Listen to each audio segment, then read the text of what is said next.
A single Instagram notification changed everything. It was a quiet Saturday morning in May 2025. I was sitting by the window in our Chicago apartment, coffee in hand, the kind of morning where everything feels still, peaceful even. I open Instagram, scrolling absently, not expecting much beyond the usual photos and reels. That's when it happened. A new story from Sarah, my wife.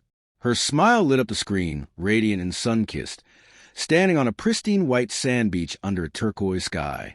The caption read, "Paradise found palm tree sparkles, hashtag, solo trip, hashtag Tulum." My heart stalled. Tulum? She'd told me she was in Milwaukee for a work conference, just a short drive away. Routine. But this wasn't Milwaukee. And solo. Didn't explain the broad, tanned hand holding a coconut drink in the next story slide.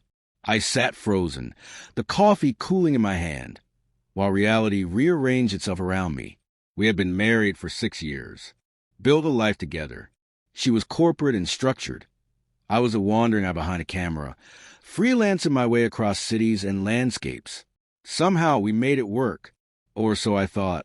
We shared everything, passwords, travel calendars, even grocery lists. We were the couple that told everyone trust was our superpower. But now, staring at the glowing screen, I felt like a fool wrapped in the illusion of love. I clicked through more posts. Geo-tagged shots from a luxury resort, sunset dinners with 2 glasses of wine, an extra set of sandals in the corner of the frame. One photo had a tag name, @RyanInTheSun. Ryan, the same fitness trainer she swore was just a gym buddy. Flirty comments beneath each post, full of heart eyes and fire emojis. I had never seen them before, not on her public profile. She had hidden an entire life from me, in plain sight. My hands trembled as I took screenshots of everything. I dialed her number. She answered casually, breezily. "Hey babe, how's Chicago?" I didn't hesitate. "How's Tulum, Sarah? Looks like you and Ryan are having a great solo trip." Silence, then a stammer. I can explain. But there was nothing left to explain. She'd been seeing Ryan for months, using fake work trips as cover. This vacation was their big getaway, funded by her overtime bonuses. Bonuses I once told her I was proud of. While she was sipping cocktails in the sun, I was home editing photos and planning our anniversary surprise. I told her not to bother coming back. I'd be gone before she stepped foot in Chicago.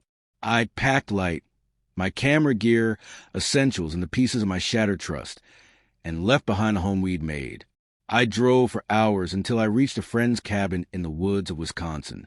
There, under tall pines and beside the still waters of Lake Geneva, I allowed myself to grieve. I cried.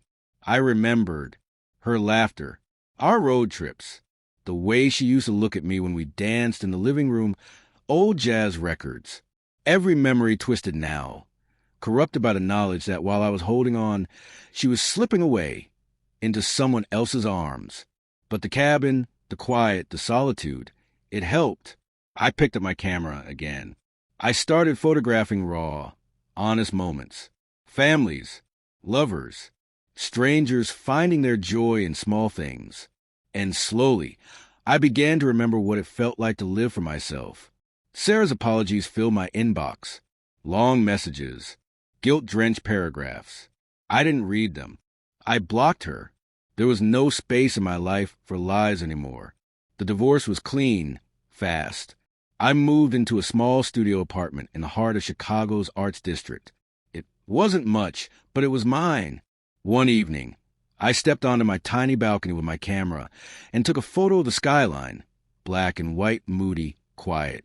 I posted it with a simple caption, * new beginnings. Same city. # finding my light, star. The likes poured in, but I didn't care. I stood there, watching the lights flicker across the city, like stars I could almost reach. And in that moment, I realized something profound. Sarah's lies may have shattered the life I thought I had, but they also cleared the way for something real, for peace, for freedom. And for the first time in a long time, I smiled, not for anyone else, not for camera, but for me. I lifted my lens again. The shutter clicked. A new frame, A new story, one that belonged only to me.